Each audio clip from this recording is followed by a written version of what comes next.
Hi, welcome to Leftover Books. This is part 2 of Abe the War Eagle. We're going to start right where we left off. In passing through St. Louis, $500 was offered for the Eagle. The company to which he belonged, having been recruited in Eau Claire, were called the Eau Claire Eagles, and the regiment became known as the Eagle Regiment. The soldiers became familiar with his notes, the coo of friendship, the whistle of surprise, the battle scream of 5 or 6 notes was terrific. The first battle in which the regiment was engaged, Abe left a little in the rear, but he became greatly excited, screaming and biting at his perch. But ever after this, he was well up to the front, by the side of the flag, in the very thickest of the fight. During the next battle, Captain Perkins of the Eau Claire Eagles fell mortally wounded. No mounted officer displayed more military bearing than did Abe on his perch, as he was borne into the conflict. On one occasion, Generals Mower, Smith, Sherman, and Grant were on a tour of inspection of the Army. As they passed the 8th Wisconsin Regiment, General Grant saluted the Eagle, at which the regiment cheered, Abe joined by a scream and a flap of his wings. The sublimity of the scenes of the Battle of Jackson, Mississippi, which such as no artist could paint or pen fully describe, the booming cannon, the screeching shell, the crash of musketry, shouts, and rush of moving troops. A battle of the elements was also raging. Black and heavy clouds hung low with flashes of lightning, sharp and rapid, and peals of thunder which seemed to shake the earth. Amid this din of battle could be heard the sharp, powerful battle scream of Abe. In that scene of carnage, with loved comrades falling around them, the voice that Eagle inspired hope and courage.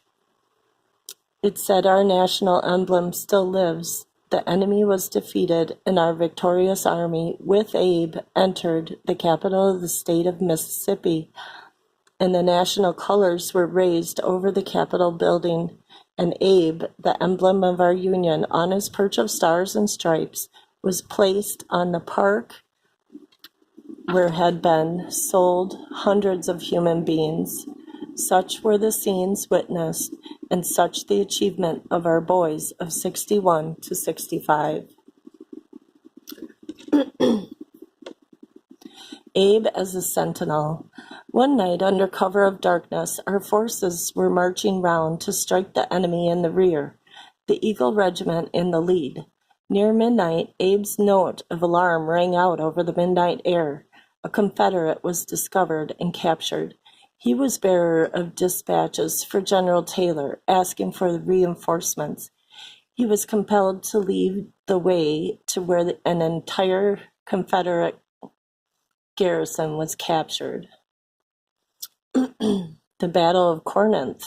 October 3rd, 1862, Rosecrans was confronted by over 40,000 Confederates under Price, Van Dorn, and Lovell.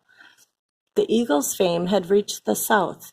To capture him was the ambition, not only the rank and file, but the leaders of the Southern host. The position of the Eagle Regiment was at the front, near the base of a hill, the colors and the eagles side by side, in full view of the enemy. Prisoners afterward captured reported that General Price saw the Eagle and ordered his men to capture him at all hazards, and added that he would rather have that Eagle than a dozen battle flags or a whole brigade. Their artillery opened up on our lines, under cover of which a column moved over the crest of the hill to scatter our forces and capture the Eagle.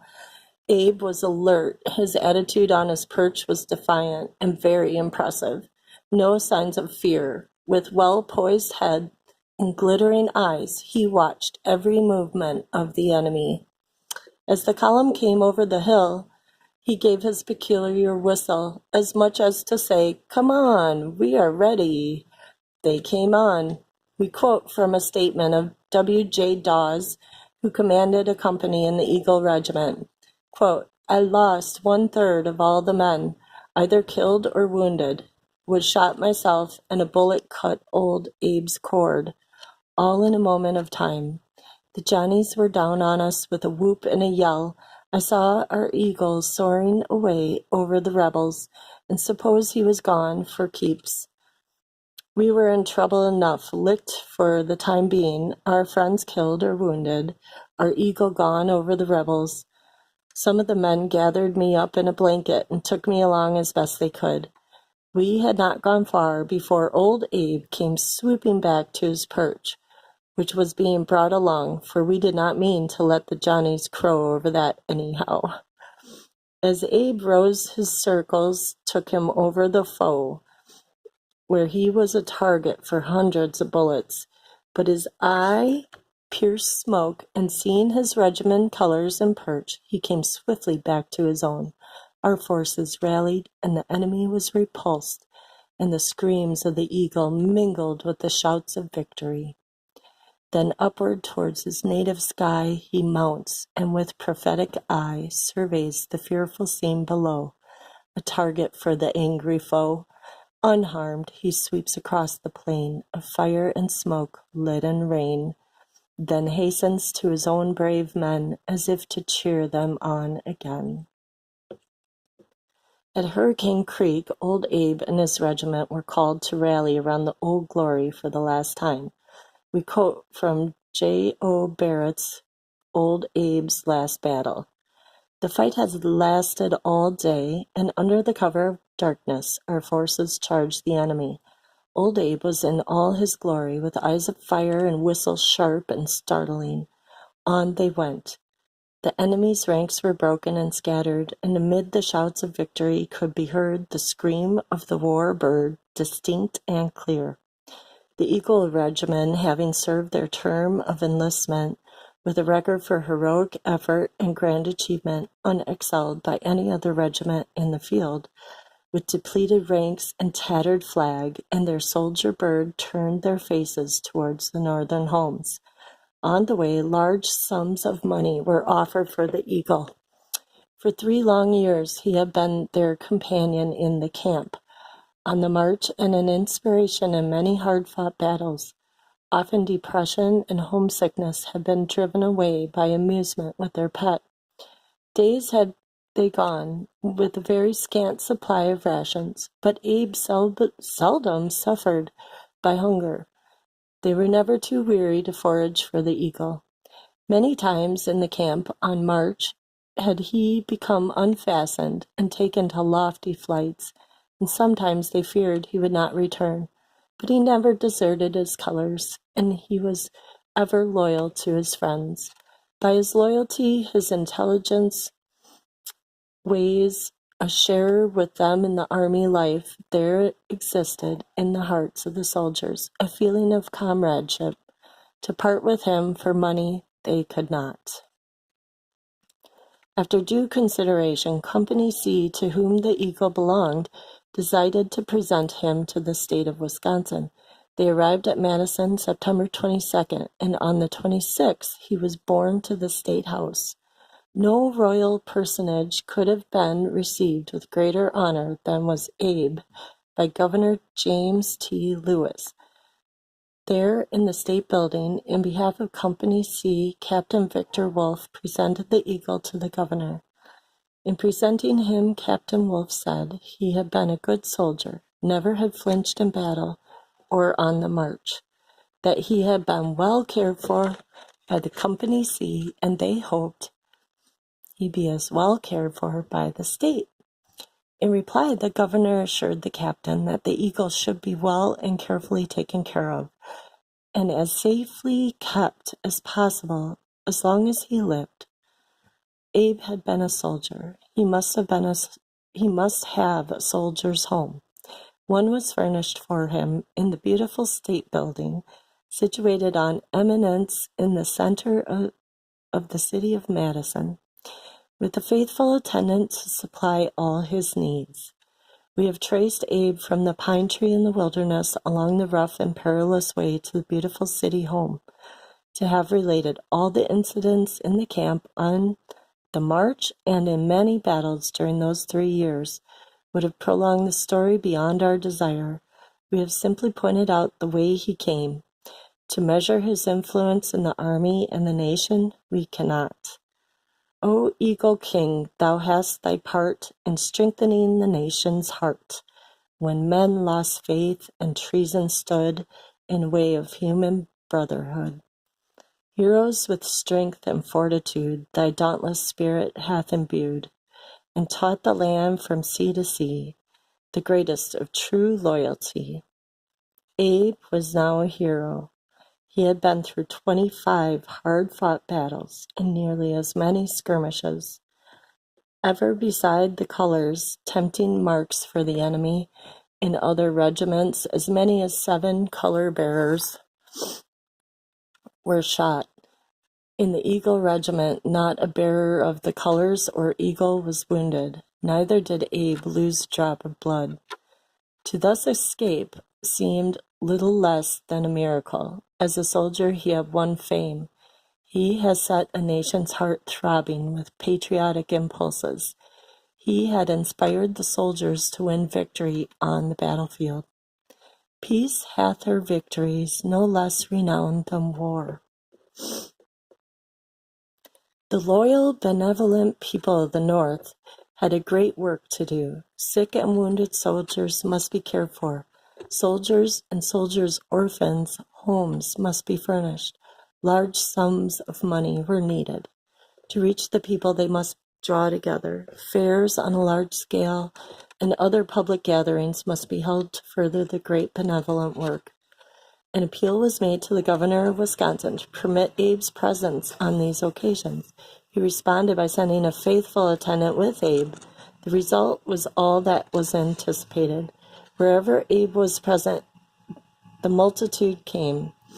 The enthusiasm to see the great war eagle was unbounded. Multitudes looked upon him with admiration, and the blind asked permission to pet and stroke his feathers. Once he had a place in a procession which was 5 miles long, sitting on his perch in an open carriage drawn by 4 beautiful white horses, cheered by the multitude.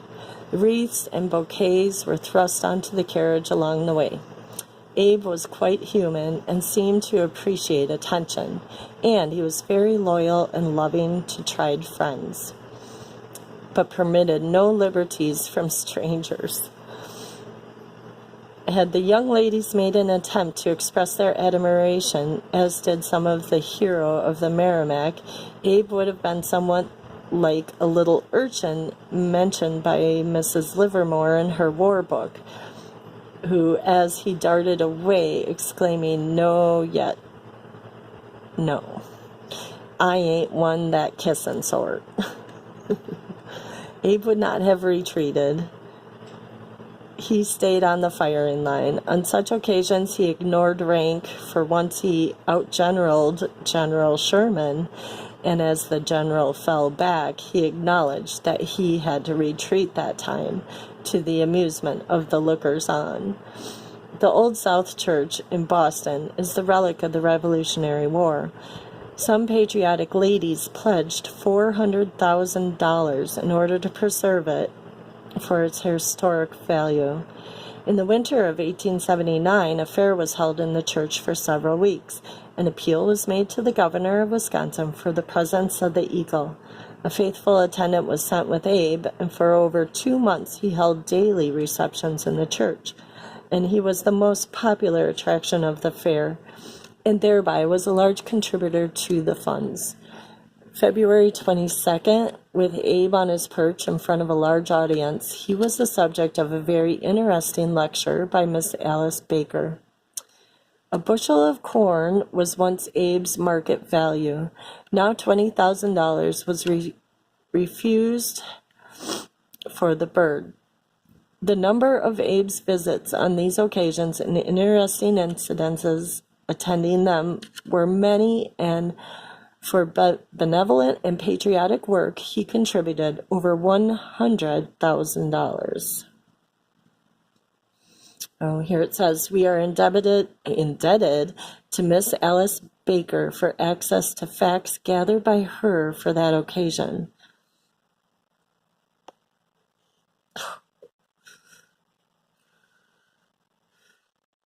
$20,000 was refused for the bird. That offer was made by P.T. Barnum. Abe's death. One winter day in 1881, a fire was started in a room near Abe. The material burned made a very suffocating smoke. Abe gave the alarm. He was rescued, but never seemed well after that. And on March 26, 1881, expired in the arms of his keeper. When the soldiers of the Eagle Regiment learned of his death, they felt they had just lost a beloved comrade.